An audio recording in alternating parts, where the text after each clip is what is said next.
Since the beginning of his second term, President Donald Trump has made several critical remarks about the European Union, primarily focusing on trade imbalances and the EU's trade practices. He has accused the EU of taking advantage of the United States by not importing enough American products, particularly cars and agricultural goods, leading to a significant trade deficit. In a recent interview, President Donald Trump criticized the European Union's trade practices, stating, "They don't take our cars, they don't take our farm products, they take almost nothing, and we take everything from the millions of cars, tremendous amounts of food, and farm products." He emphasized the significant trade deficit with the EU, noting we have an over $300 billion deficit. Trump warned that tariffs on EU goods will definitely happen, asserting that the EU has really taken advantage of us. He also described both the European Union and the United Kingdom as out of line, but expressed optimism about reaching a deal with the UK, mentioning that Prime Minister Starmer has been very nice. Trump has also criticized the EU's regulatory environment, particularly regarding its treatment of US technology companies. During his address at the World Economic Forum in Davos, he attacked the taxes and regulations imposed on American tech firms and threatened to impose tariffs on European products in response. President Donald Trump emphasized the need for the European Union to address its trade deficit with the United States by increasing purchases of American oil and gas. He stated, "I told the European Union that they must make up their tremendous deficit with the United States by the large-scale purchase of our oil and gas. Otherwise, it is tariffs all the way." In January 2025, Trump proposed that US military and economic support to Ukraine should be contingent upon access to Ukraine's rare earth minerals. He stated, "We are helping Ukraine, but I want to see something in return. We have to start getting something back, and what they have are these rare earth minerals."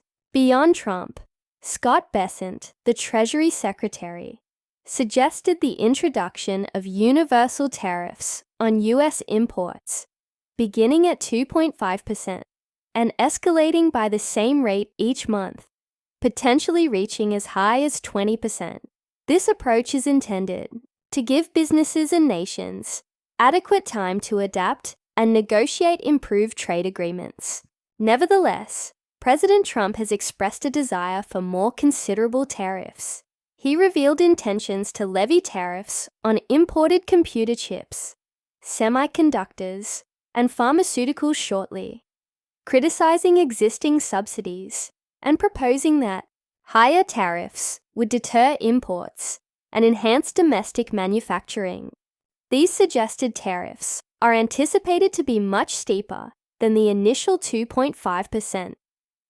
Since taking office on January 20th, 2025, President Donald Trump has swiftly implemented a variety of tariffs targeting key US trading allies, particularly Canada, Mexico, and China. These measures are part of his administration's extensive strategy to address issues such as illegal immigration, drug trafficking, and trade imbalances.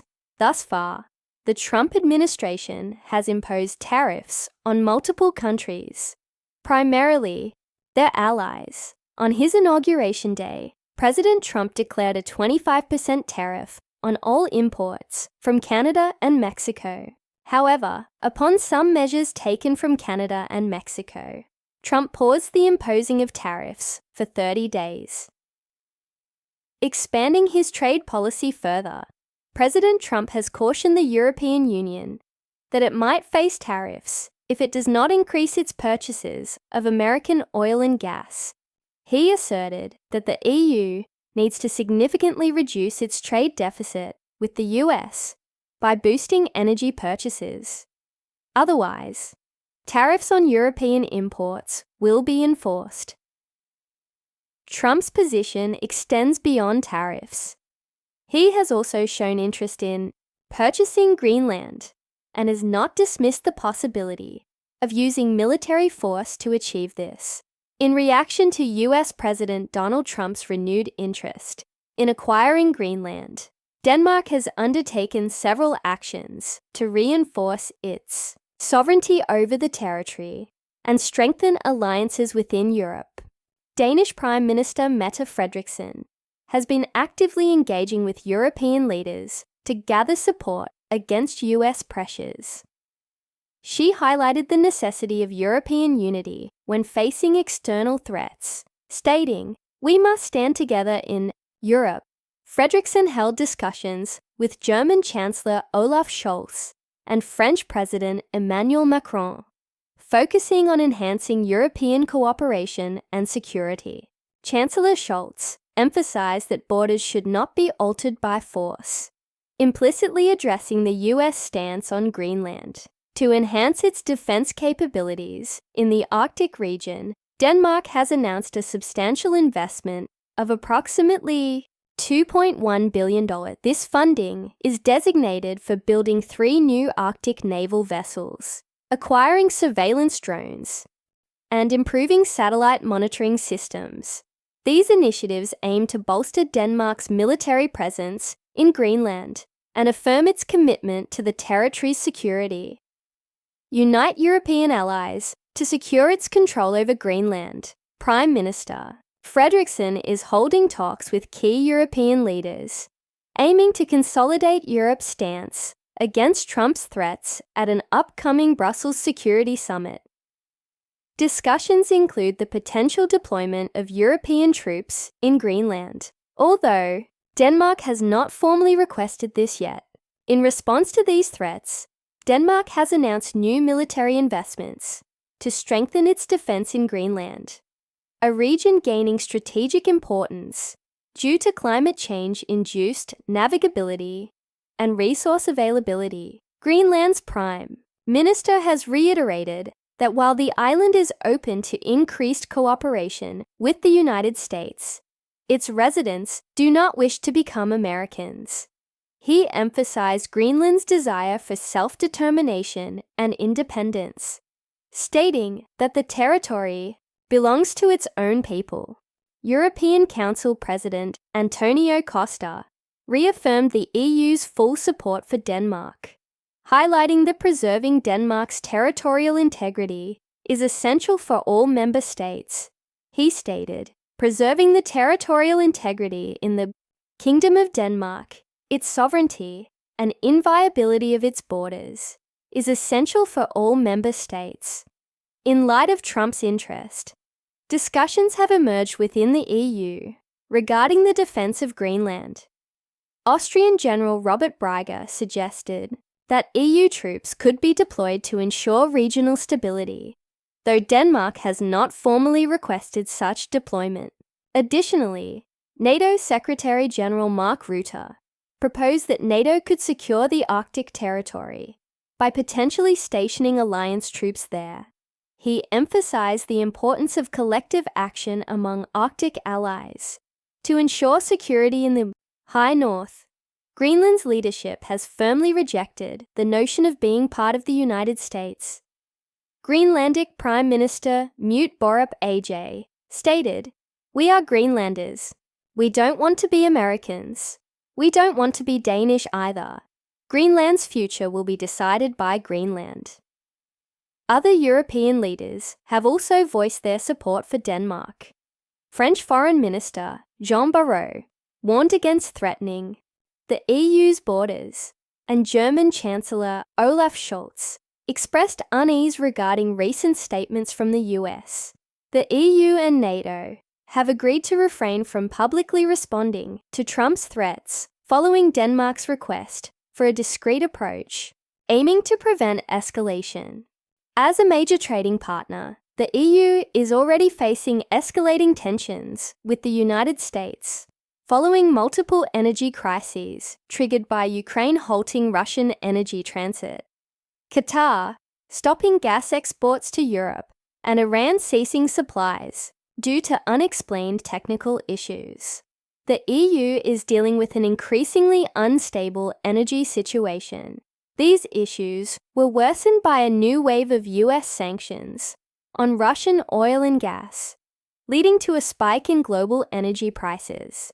The EU has been most affected by these consequences, with gas prices soaring, public dissatisfaction with the European Commission rising, and inflation continuing to burden economies across the continent.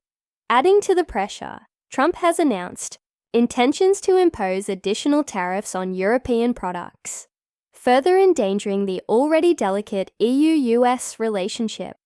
These measures are expected to have long-term effects on the EU economy, exacerbating existing problems and threatening the region's economic stability. In response, the EU is taking robust steps to lessen potential impacts, recognizing the need to decrease its dependence on US trade and demonstrate economic resilience.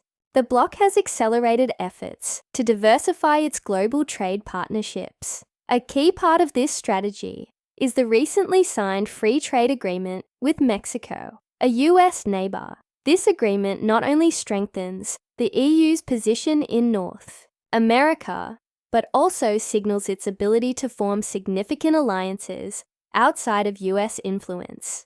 Additionally, the EU has secured a landmark free trade deal with South American countries, reinforcing its commitment to expanding its global trade network ahead of Trump's potential tariffs. Through these initiatives, the EU aims to protect itself from possible US economic pressures, while asserting its role as a major player in global trade. These partnerships offer more than just economic benefits. They also serve as geopolitical statements of the EU's intent to navigate and counter the challenges posed by a second Trump presidency. In this video, we examine the EU's retaliatory measures and their possible effects on the US-European Union relationship. The European Union and Mexico have completed a modernized trade agreement, significantly enhancing their economic partnership. This updated agreement, finalized on January 17, 2025, aims to lessen both parties' economic dependence on the United States, especially in anticipation of potential US tariff hikes under President Donald Trump.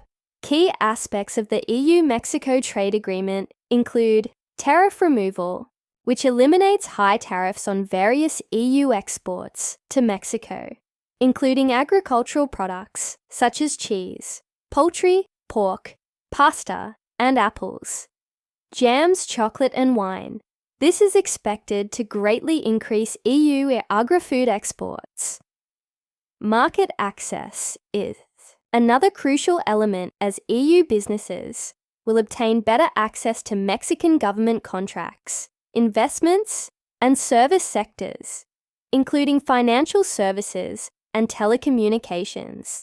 This ensures EU firms receive equal treatment with Mexico's other preferred trade partners, like the US and South Korea. The agreement also includes enforceable commitments on labor rights and environmental protections, highlighting both parties' dedication to sustainable development. Additionally, the deal aims to improve the supply chain of essential raw materials, ensuring a sustainable and secure supply, vital for various industries. This modernized agreement updates the original EU-Mexico Global Agreement in effect since 2000. The new accord is designed to reflect the changing economic landscape and deepen the strategic partnership between the EU and Mexico. The agreement now requires ratification by both EU and Mexican legislators before implementation. This process is expected to undergo scrutiny from various stakeholders, including European farmers concerned about increased competition. Let's take a quick pause.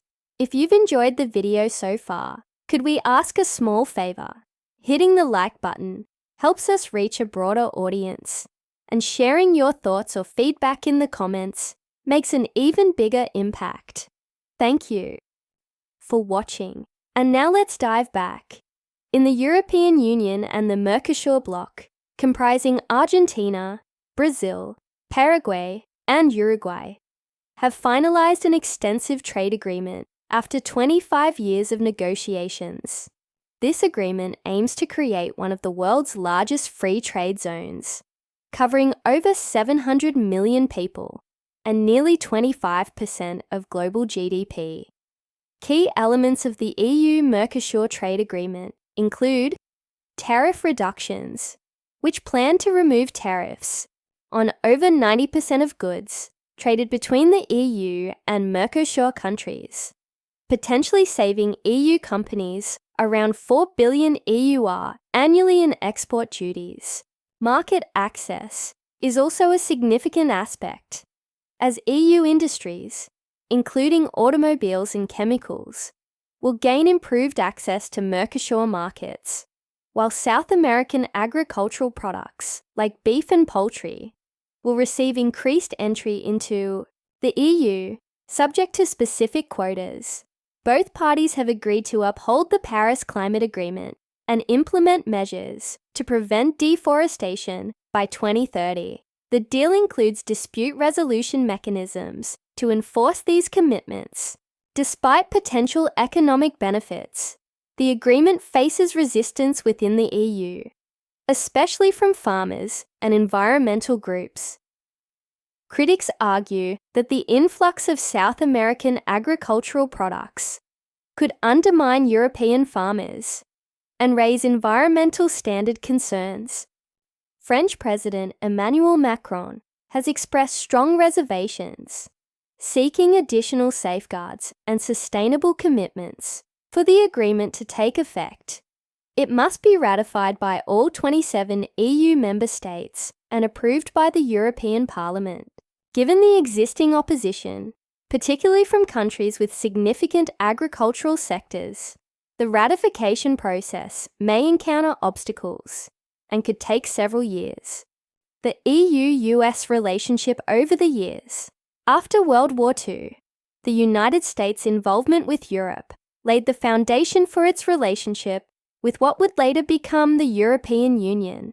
The Marshall Plan in 1948 was crucial in rebuilding Europe, providing financial aid to war-torn nations to stabilize their economies and encourage regional cooperation. The United States also supported the creation of the European Coal and Steel Community in 1951, viewing it as a way to prevent future conflicts between France and Germany by integrating key industries. In 1954, the EU's predecessor established its delegation in Washington, D.C. to manage growing economic ties. This relationship deepened with the creation of the United States mission to the European communities in Brussels in 1961, symbolizing a mutual commitment to fostering political and economic cooperation. Formation of security alliances. Immediately after World War II, the United States emerged as a global leader, actively shaping the post-war international order. Recognizing the escalating threat from the Soviet Union, the US took decisive actions to contain Soviet expansion and promote democratic values. In response to the Soviet Union's increasing influence in Eastern Europe and actions like the Berlin blockade, the United States led the formation of the North Atlantic Treaty Organization, or NATO, in 1949.